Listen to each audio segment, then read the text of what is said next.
everybody. I just want to welcome you. I'm Roxanne. Welcome to your Entrepreneurship Hype Squad. This is part 2. We are so excited. We were just having a quick candid conversation, which I'm sure some will come out, but about how badly we all actually need this conversation after the last week or so. So this is real life, and it can be really hard and challenging to go through life, be a business owner, be a mother, be a friend, in the job sphere, whatever your role is right now. We just acknowledge and we want to see you and say, hey, it can be hard. And why prioritizing or self-care really starts with actually knowing yourself. So we are so privileged and excited to welcome Gina from Life, Lens, and Love. And you're not a doctor, but you are a clinical social worker. Okay, I feel like I want to say Dr. Gina, but that's and I know her from photography, and the first time we ever met, I just knew we were so similar on being for other people, just embracing abundance and not scarcity or competition, because we're both in the same field and in the same area, so we could see each other as competition, and we don't at all. And I just love her vibe. I love what she does with unique portraiture, but then also just conversations around empowerment and body image and those things she'll probably get into a little bit. But I'm so grateful, Gina, that you joined this conversation. So I'm going to just share a few minutes about self-care, and then we're going to turn it over to our guest host. She's going to have the majority of the time, and then we'll end with Anna-Leah. And then those of you guys that are on live, thank you so much for joining us. At the end, we'll stop the recording and you have a chance to ask questions. So that is an encouragement to jump on live because you can ask questions. Okay, so this topic is why staying true to yourself is the beginning of self-care. And I just love this. So I think we should start with a definition of self-care, right? So I just kind of Googled this, right? But I think it's helpful. And then I want to add some things that I think are really important. So it's a multidimensional, multifaceted process of purposeful engagement in strategies that promote healthy and functioning well-being or enhance your well-being. I also have to add to that, you guys, that I think Google missed, or whatever this website it was, missed intentional. If you are not intentional as a multi-passionate woman or as somebody who has a lot on their plate, I have a lot on my plate, a lot of us do, it won't happen. Best of intentions, it will not happen. You have to be really strategic, disciplined, and intentional about it. So what does it mean to promote your own health or well-being? Well, first, I kind of wanted to talk a little bit about what I have discovered as a 40-year-old, what it is not, okay? It is not selfish. It is not, hey, I deserve this and I'm going to go out and do this and this and this for me, because that still, to me, is kind of embracing a scarcity mindset. It really, I think, comes out of a place of like receiving the gifts and the abundance in your life and saying, and also it can be a lot, or I need to care for myself well in order to show up fully in all of these different spaces, right? It's also not a luxury. It's a myth that it has to cost you a ton of money, or, like I lived on way less and I found ways halfway across the world on an island that didn't have power sometimes to still have self-care. You have to do that. Actually, if you don't, you will find yourself in crisis, operating in burnout from crisis to crisis. So I also don't think it's just what society defines it as. So a lot of times you'll see like, I'm going to get my self-care on, I'm going to do some online shopping and getting my nails done. Yeah. Okay. Like if you love that and it really brings you life, that's fine. But don't just buy into what we want to talk about today is like really actually be curious about yourself. Get to know yourself. What fills you up? I love having my nails done. I actually don't like getting them done. I know I've said this before. So I know this is such a privileged thing, but to me, that's not self-care. It's like maintenance. It's like what I like to do as the result, but I really pay attention to what I enjoy when I'm doing it. Also, if we are only doing self-care once we reach complete exhaustion and burnout, I'm gonna spit some, I think, hard truth. That is your fault. That is your choice. If you are getting to a place of complete exhaustion or complete burnout before you engage in self-care, you have made a lot of choices along the way to let that happen. And I am saying that out of love because I have made that choice in the past, and I have kind of projected blame or my feelings of guilt that I did not care better for myself onto others, right? My husband wasn't supportive enough, or my kids are so difficult, or guess what? That is scarcity, and you have to be brave enough and courageous enough to set aside the time, the resources, the planning to truly care for yourself. I had somebody really tell me this, and I thought it was so good. For me, my faith is really important to me. I know, different faith backgrounds, obviously, totally respect that. But she said, Jesus said, love your neighbor as yourself. Well, guess what? If you don't love yourself, you actually can't do that. And it was like this crazy light bulb moment for me, because I was like, whoa, then actually, what does that mean? Like, if I'm just trying to go out and be like kind of serving everyone all the time, and I'm always drained because I'm a mom and I'm serving my clients and I'm trying to serve my husband and my friends and be there for everybody, but I actually am not truly loving myself, I'm actually serving out of a poverty mentality and not out of abundance. So for me, this was really still is, I want to say, we always say with the Entrepreneurship Hype Squad, we're not speaking from a place of arrival, friends. We are speaking from, we're on this journey with you. It is about practicing healthy boundaries. And why this is so important is it builds margin and resilience. And so I have really, this is, I guess, what I want to end with in thinking about this is be curious and get to know yourself. And this is an ongoing lifelong thing. Yeah. Right. You are not the same person you were when something was life-giving to you 20 years ago. It might not be anymore. Be curious, spend time paying attention to when you feel joy, when you feel rest, when you feel exhaustion, when and some things are in our control and some things are out. But guess what, friends? A lot of things are in our control that we pretend are not. And so it's not going to be easy to get to know yourself when you have a full plate, but it's important because, again, how do you love yourself if you don't even know who you are anymore? And a lot of us as women, right, we go through these different changes in roles, right? I was a teacher, and then I became a wife, and then I became a mom, and then I became somebody who lived overseas, and then I became a photographer, and then I became a mom of so many people, and it's all a lot. And I have to pay attention. I'm still learning to do this. What does it look like to have self-care for myself now as a mom of teenagers? Because that is now a very different season that I am now entering and in. So, this can be physical, social, mental, spiritual, right? Physical, kind of like sleep, move your body, fueling your body. Social, time with friends. What does it mean or look like for you to really connect? Maybe it's not a party. Maybe it's one-on-one coffee time, right? Pay attention. When do you feel filled and alive? Mental, do you have emotional safe places to process your emotions? Do you have things that are stimulating your mind? And do you have things that are challenging you while not exhausting you, right? Like, do you have that mental stimulation? For me, that is one of the biggest reasons why I maintain a side hustle and a main hustle, because it stimulates my mind, and that is self-care for me. And then spiritual, whatever your beliefs are, like, are you setting aside time and prioritizing that in different ways? Like for me, sometimes praying, just like sitting still, my mind goes a million miles. But I know that if I go on a prayer walk, I actually have more connection because my body is moving, and that just is what it is. That's how I am. So you guys, listen, all this to say, the stressors are not going anywhere. I'm sorry to be the bearer of bad news. I thought when I had little kids, that was so crazy. And then now I have teenagers, I'm like, it's just as crazy. It's just different. The stressors are not going anywhere. So your list of what gives you life, be curious, pursue it, set aside time and resources, and also keep it simple. Because for me, I realized when I first started like thinking about self-care, I was like, oh, travel, trips. Well, guess what? I can't take a trip every week, right?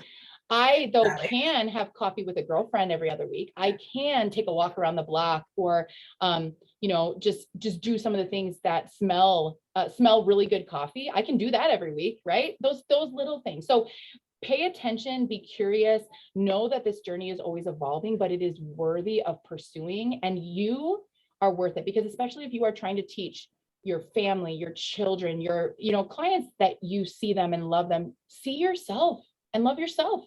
Right? Have grace, right? Have curiosity about yourself. So that's just kind of what I wanted to intro. I am now going to turn it over to Gina. You guys, I love Gina. And I mentioned a mutual friend hooked us up, is how we originally got to meet. It was like a blind date friend in a coffee shop that since then we've had many dates in that coffee shop. just to talk about things. I love her energy. I love how she really truly tries to be curious and ask really good questions. That's something I'm not that great at. She's great at it. She really seeks to see, especially women. And I admire her. She's working on a book. It's just exciting. And she also does her practice. She also has taken photography has lesson because she's been doing more of that in this season.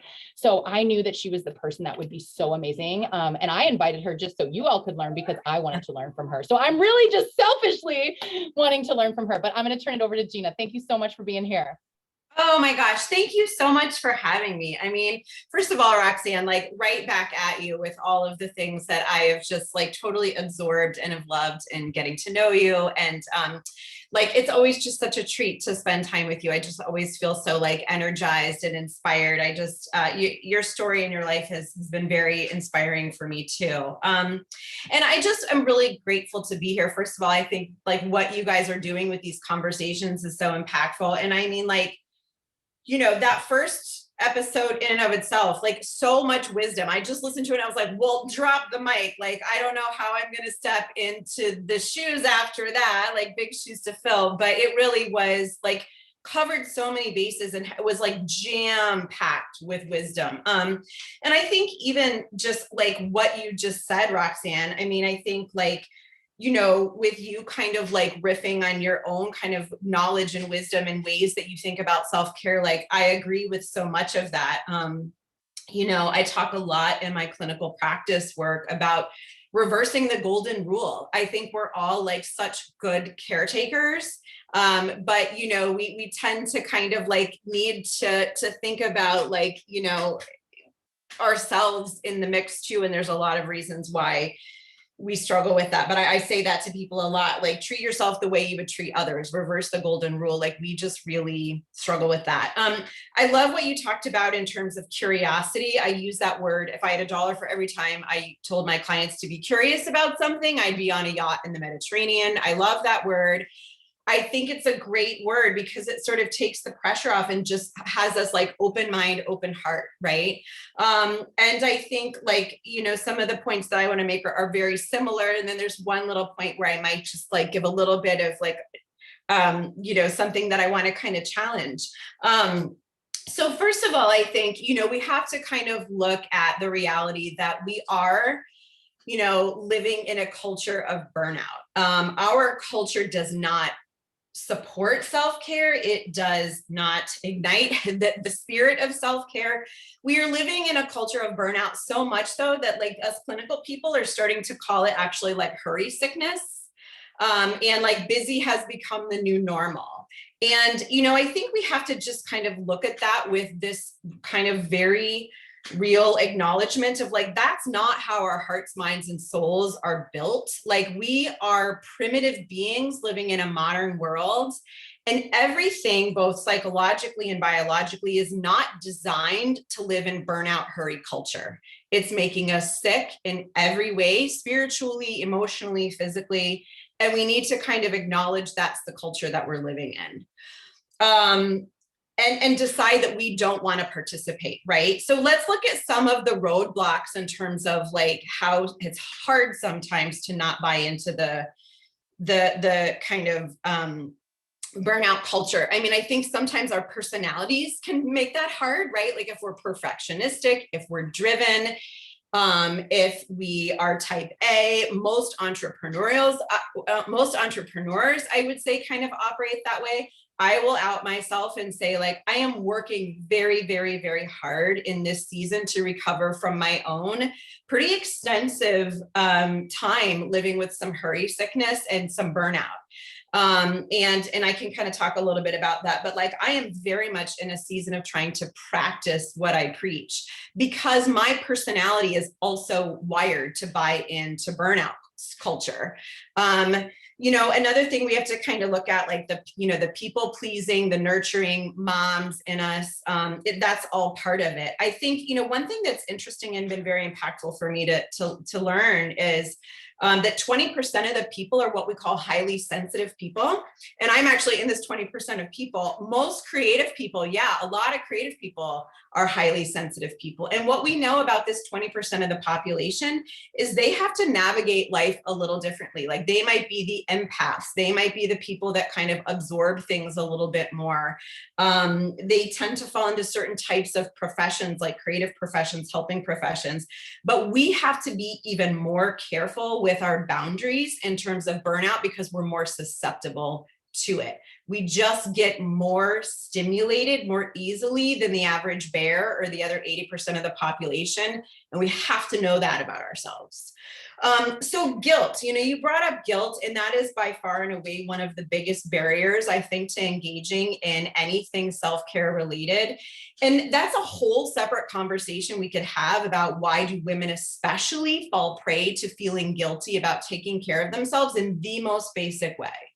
And what I want to say to start us off today is just two things. Number one, like I think we start this conversation agreeing that burnout isn't working for us and that feeling guilty is not going to be a roadblock or a barrier. Like we are going to have to press forward with self-care, even though we feel guilty, because if we wait until we don't feel guilty, we might be waiting for a long time. Setting boundaries, taking care of ourselves. Guilt might come up. Guilt is a feeling. We can work through it. We can navigate it, but we have to press forward with our behaviors, even if we experience guilt, because we could just be waiting a while. So I love, Roxanne, that you kind of started to debunk what we think of as self-care, because that's exactly what I talk about. Like self-care, I think, has almost become this like fun, cutesy, like wine culture, get your nails done, do the things. It's almost like, what are the things I can pile into my life to either like be fun or give me more time to tackle all the things I need to do? And I really encourage, like, that's all great. Like I also sign up for all of those things and make time for all of those things. But I always encourage women to think about it is the most basic and fundamental elements of wellness and wholeness and well-being. So you brought up things like, are you getting enough sleep? Are you taking care of yourself and your family with nourishing, healthy foods? Do you have relationships that you're regularly engaging in? Do you have areas of your life that need tending to, that you're not taking care of, that are making you in some way suffer or struggle? So that's kind of where I sort of jump off with people. Kind of going back to this idea of this culture. I mean, we are for sure culturally oversaturated, overstimulated, overscheduled, and overwhelmed. No doubt about it. Almost all of us, our kids, ourselves, our family calendars, it's all kind of there. And when we kind of look at self-care, it can get really tempting to be like, I need to do more, do more, do more, do more, do more. What can I add so that I can be more self-caring? And I always talk about self-care is ultimately about taking things away.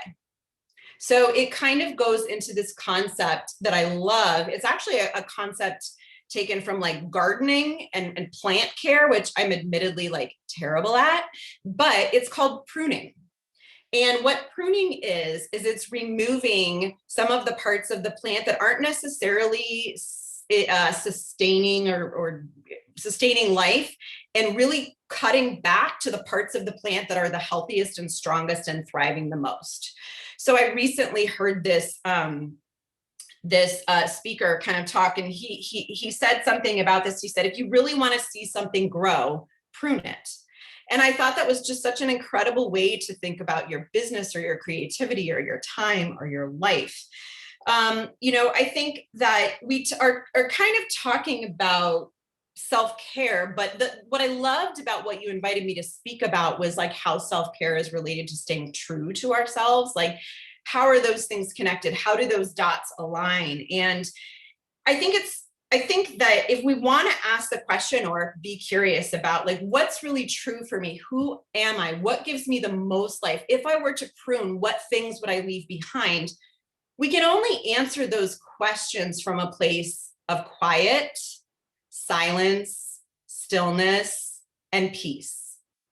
And we are living in a culture that is becoming harder and harder and harder to come by because of the noise and the static and all of the things that we're constantly filling our little heads and hearts with. right? So when you think about it, like it's the still small voice, right? If we look at it biblically, it's like, let be and be still and know that I am God. It's that verse, right? It's coming from that kind of quiet space. Have you guys ever noticed, like, have you ever noticed that the best ideas come when you're in the shower? It's because like no one's talking to you. You're just kind of going through the mundane things. You don't have anything, like you literally can't, most people aren't listening to things when they're in the shower, or like if you're kind of doing the dishes or something kind of mindless. Have you ever noticed like that's where ideas and things just kind of pop up and crop up from? It's very, very hard, Roxanne. I know you kind of talked about like, I have to try to find stillness through being in motion.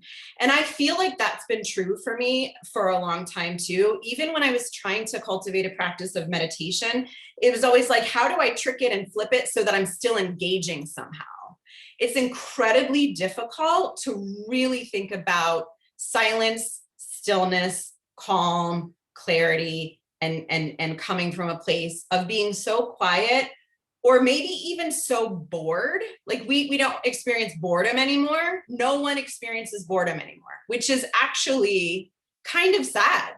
Because sometimes when we're bored, like we think about things like, I am so bummed out that my kids have never really lived with boredom because of the culture and the technology and everything, the entertainment that's available at their fingertips, because really creative and fascinating things can come when we're bored, and no one is bored anymore. And so, you know, when we kind of get to that space where it's quiet, we're bored, our brains aren't engaging, they're not racing, that's when I think like you hear that still small voice and stuff like starts to get revealed, right? You get little nudges, you get little longings, you get little whispers. You're like, ooh, what was that? What was that about, right? And this has been incredibly hard for me. This is not aligned with the way that I, you know, I love music. I always have 10 different ideas. You know, I'm always kind of like absorbing something. And it was kind of when I really started to, you know, very recently, I got so oversaturated and overstimulated that I literally was like, wow, I know what this is. I do this, like, this is burnout. And I had to really just like cut so much out to try to find some pockets of boredom, quiet, stillness. It sounds like, to your point, Roxanne, earlier, sounds like a luxury, but it actually is a necessity if you think about the gift that it can give us. So there's a couple things. When we get to this place of stillness, it can be really cool. We can get inspired. We can hear little snippets of like who we are and what we're into, or get ideas, or can really distill down and drill down what's true for us or what we really love. But here's a caveat that I think also is interesting, and people tend to, whether they're conscious of it or not, it almost serves as an avoidance. When we get really quiet, sometimes we hear stuff we don't want to hear, right?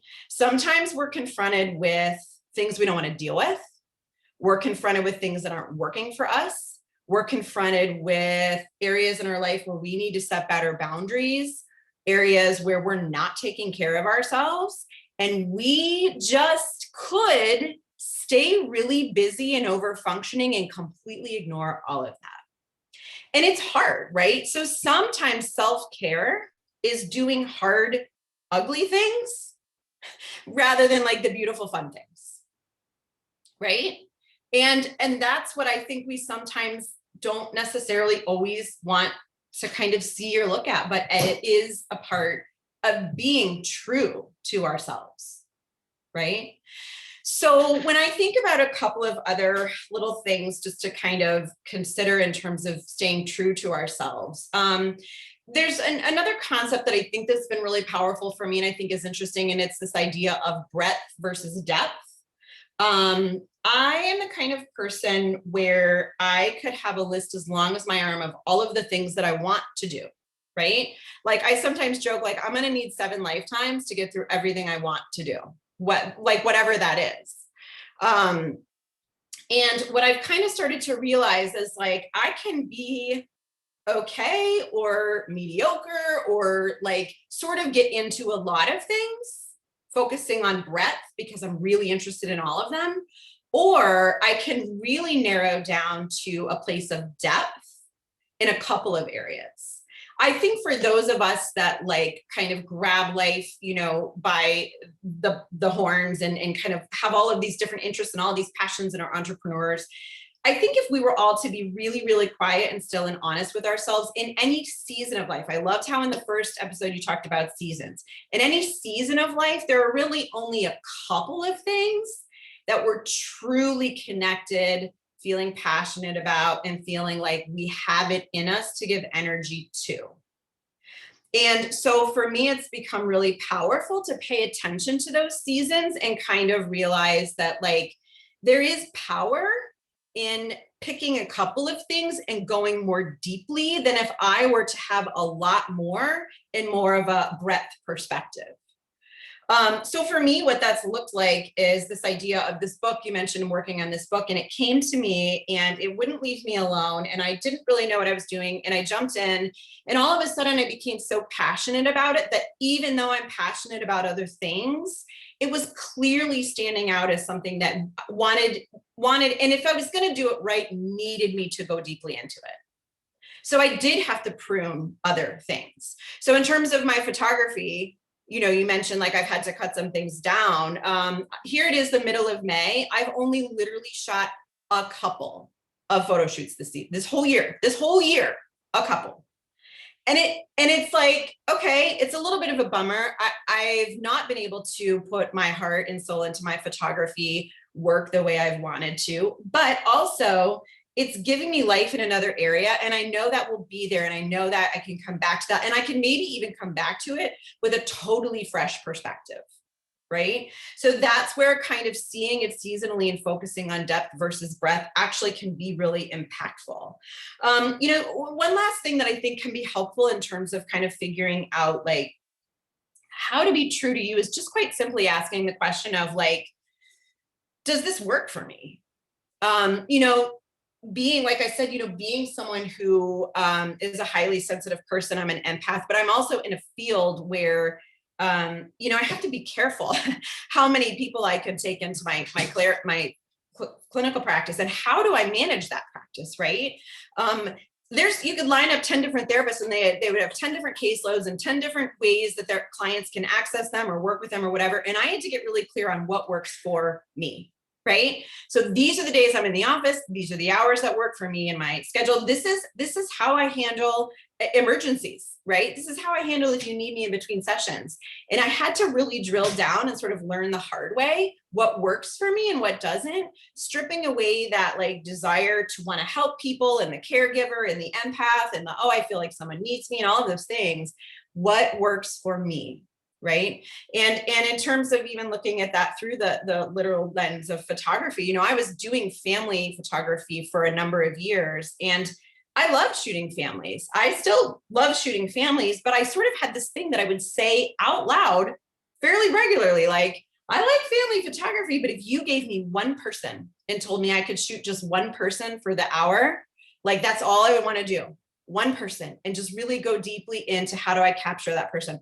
And I kept saying it until it hit me one day, like, well, why can't I do that? Why aren't I doing that? Right. So thus kind of transitioned me away. I still value and love family photography. It's just for me right now, my real passion and what's speaking most to me is shooting primarily just one woman in the frame, whether it's a girl or a woman, or it's empowerment, or it's senior portraits, or it's for some of the therapeutic body image work that I'm doing. Like that's what works creatively for me, right? And so kind of asking that question, you know, I think just kind of tying it up, it's been really interesting to kind of be in this season where I think if you look at the optics, like if you just met me or you followed me on social media, it would seem like I'm doing all of these different things, right? Like writing a book, being a therapist, like doing more speaking, you know, being a photographer, going here, going there. And there is like an optics versus a reality there. I've had a lot of people say to me lately, you have so much going on. You have so much going on. And when I started to hear that a lot, I was like, ooh, like that's not a badge of honor. I don't want people to see my life that way. I actually am working very hard to not have my life feel that way. So if that's how it's coming across, I have to look at like, to what degree is that something I'm doing, or to what degree is it just people misinterpreting that I'm doing all these things that I'm really not? Right. So like my clinical practice, I've like significantly scaled down the number of people I can see. You know, it's been a process of really pruning and developing more of a practice of trying to be a little more still, a little more bored, a little more quiet in small little increments where I can, because I love what I do. It would be incredibly easy for me to like work all the time because I love what I do. And so I think, you know, kind of looking at that, like when you kind of hear like, oh, you have so much going on right now. It's like, oh, I don't really want that to be how my life seems. So that was kind of a real turning point there. So I think if anything, I think, you know, just to kind of sum it up, I think that as much as it seems sometimes almost impossible to kind of like quiet that monkey mind when we're trying to do that, or like, you know, initially it's like anything we do that is unfamiliar, it feels different, it feels uncomfortable. Cultivating this like this space to hear the still small voice, like if you have been operating a certain way, it's almost like expect that's going to feel uncomfortable and ride through the discomfort of it until it becomes more comfortable. Right? Just because we get uncomfortable, if we jump out of it, then we just keep doing what we're doing and maybe that's not working. So I think, you know, that's kind of where I land in terms of like staying true to yourself and how does that connect with self-care, and what are a few just kind of basic nuggets to think about. And that's kind of it, I think. I love that so much, Gina. I shared in the chat, but I started therapy today. Did not want to go, but this is like the still small voice of like, I am struggling and I need to care for myself. And even if it doesn't feel good. So I just resonated with so much of what you shared. What I have to ask you before Adalia ends us, what were you going to push back on? Because I love some pushback, girl. I think just that point of like, when I'm trying to do something meditative or still, like I have to be moving. Right. And I think it's okay to start there. Like, I think you were kind of saying like, I couldn't do meditation, so I had to do like walking meditation. Right. Yeah. And I think that's okay to start there. Like I always start my clients with things like guided meditations, like give your brain like a bone to chew on a little bit at first, but then see if after a time you can start to shape it to where it truly comes from a place of quiet and stillness. Because all right, that'll preach.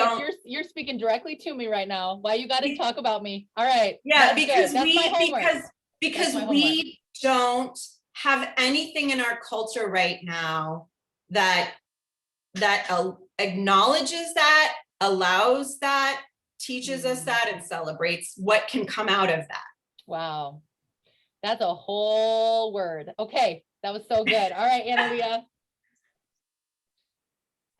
Okay, that's a future episode right there, just on learning how to rest well, right? Yes. So I love this conversation, and if I had $1 for every time someone told me I like, oh, you do it all and all, you know, I'd be joining you in the Mediterranean. Mm-hmm. So I felt like I was very riveted during this last 20 minutes, and I really don't know why I'm going to talk at the end, but I'm going to talk because no one's ever accused me of not having something to say. So I have stuff to say. So I have to admit, though, that as I was writing these notes, I was so uncomfortable about talking. And it's because this is the work I'm doing on myself. And so I am okay with admitting that this makes me uncomfortable, because I know that's part of my own, like, staying true to myself journey, recovering perfectionism, yep. And also just like kind of recovering childhood trauma, being kind of caught in that fawn response of, you know, what can I do next to get through a situation?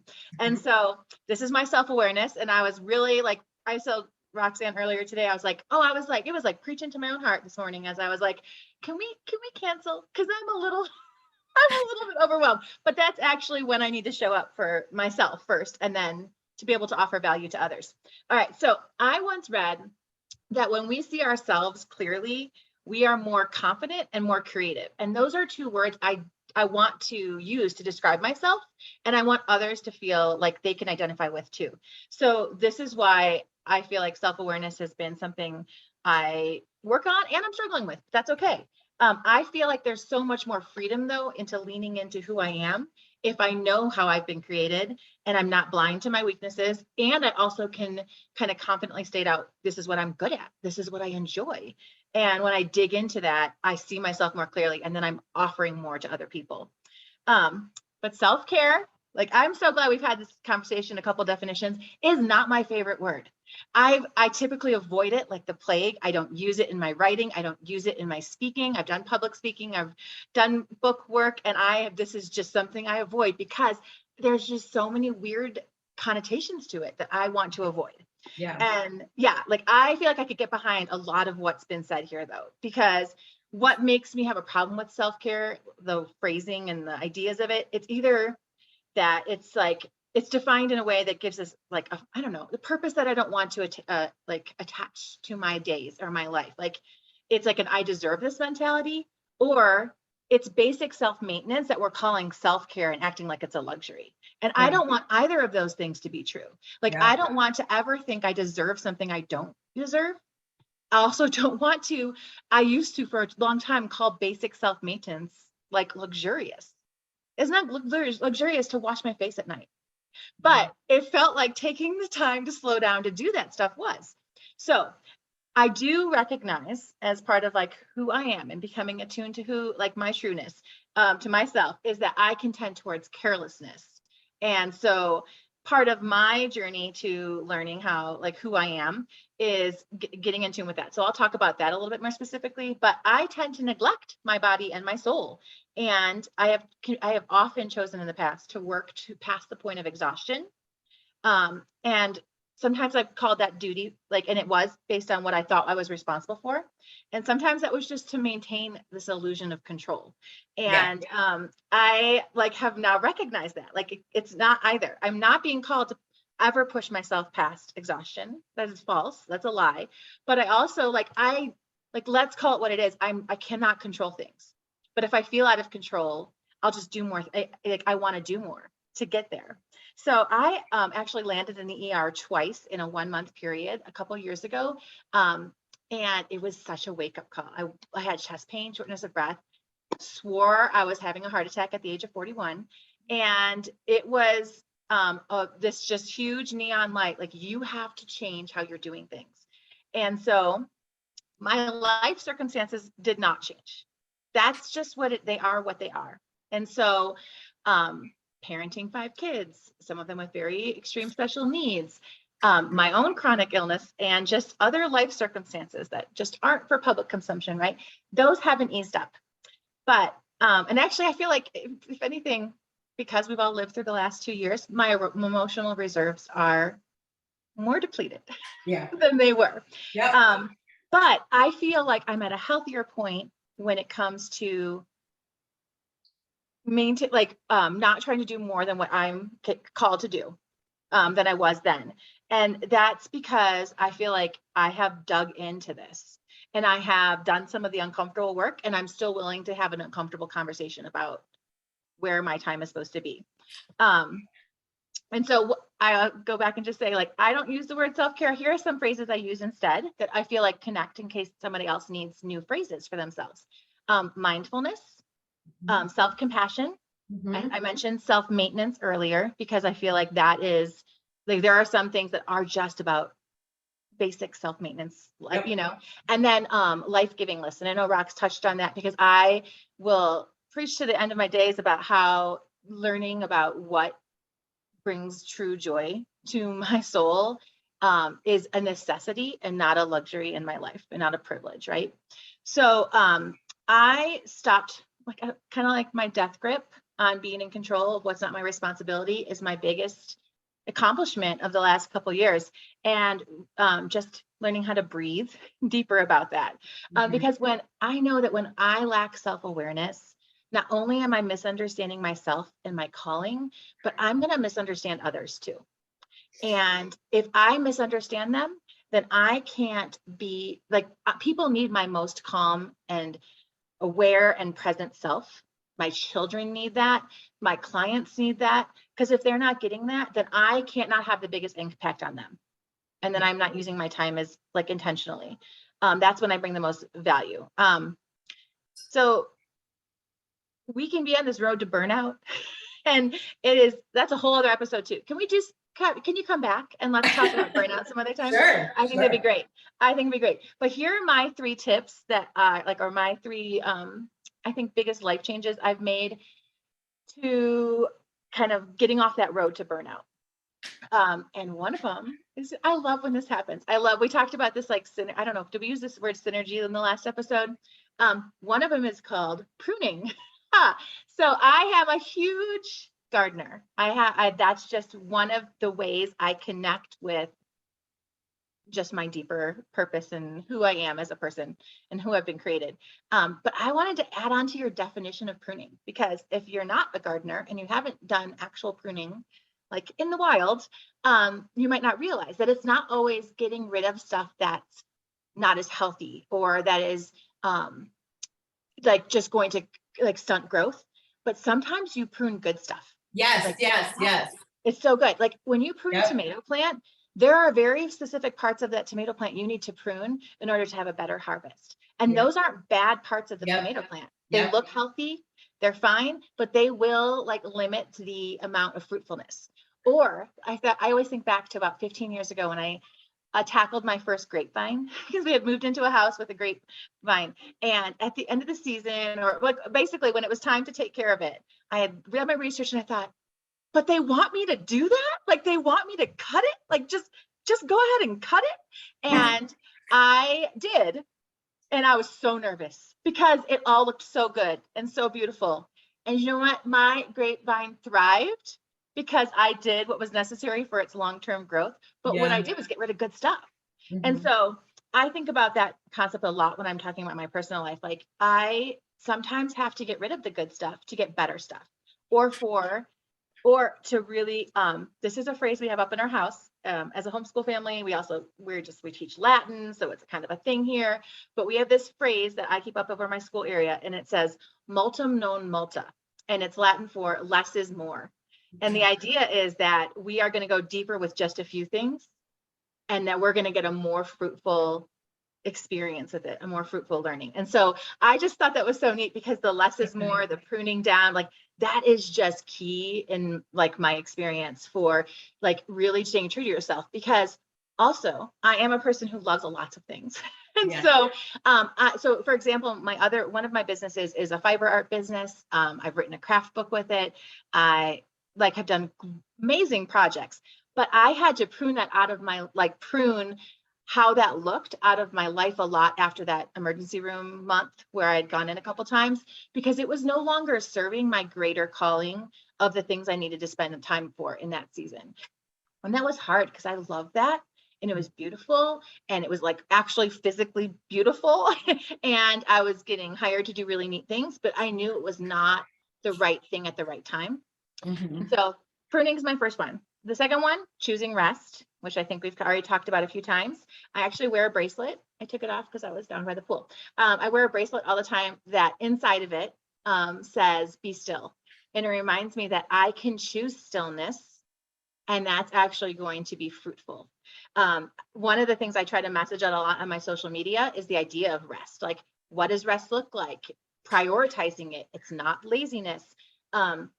I schedule in rest time every day, and it sometimes kills me in the sense of I want to put stuff in my schedule. And instead I put 45 minutes of my phone on do not disturb, and I lie down and I just am quiet. And I do it every day. And I'm so much more creative afterwards and in the long run because of that practice. Yep. And my third thing is just making lists. And I think part of this is my brain. I feel like after I turned 42 last year, my brain stopped working as well. I was just talking to my mom and my grandma about this yesterday during Mother's Day. I was like, it just broke a little bit. It just doesn't work quite the same. And that's okay. But so I rely on lists more than ever. But I think lists are important regardless, because especially when we're on a path to burnout, we tend to be forgetful or get stuck, and we're not as our imagination is not working as well. And so I make lists of things that people, places, activities that deeply connect me to being the person I feel like I'm called to be, the person I know I have been called to be. And I also make a list of my self-maintenance. Do not neglect my personal needs, because sometimes I'll be like, oh, I do have time for that, because that is not a luxury. And that's just a personal, like, that's knowing myself. That's knowing that I tend towards that. So if you don't tend towards that, maybe you don't need that. But that's the list. Those are the 2 lists that I need to remind myself on a regular basis. So I just kind of wanted to, before we start Q&A, is just talk about, like, business success is not a one size fit all. There are going to be consistent pieces that you'll see across the board in entrepreneurship and in small business ownership. But the specific success has to be a reflection of the individual, of an understanding who you are and how you function well and what season you're in. Otherwise, and I think this is really huge, you'll be distracted consistently with a thought of, like, is this too much? Is this not enough? And there's almost like you become more self-centered, and not in a healthy way. If you haven't connected with who you are, you overly think about who you are.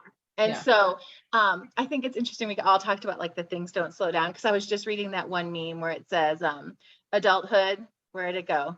Have you seen that recently? I just saw a post, like, is just saying next week things will slow down over and over again until you die. You know, and we all connect to that meme because we all feel it. But, like, I actually don't want to live that. I don't want to keep saying, like, oh, next week things will slow down. I want to build in a life has margin and mindfulness, like, wherever I can, because there's always going to be the next big thing, or the next thing that, like, urgently tries to attract my attention.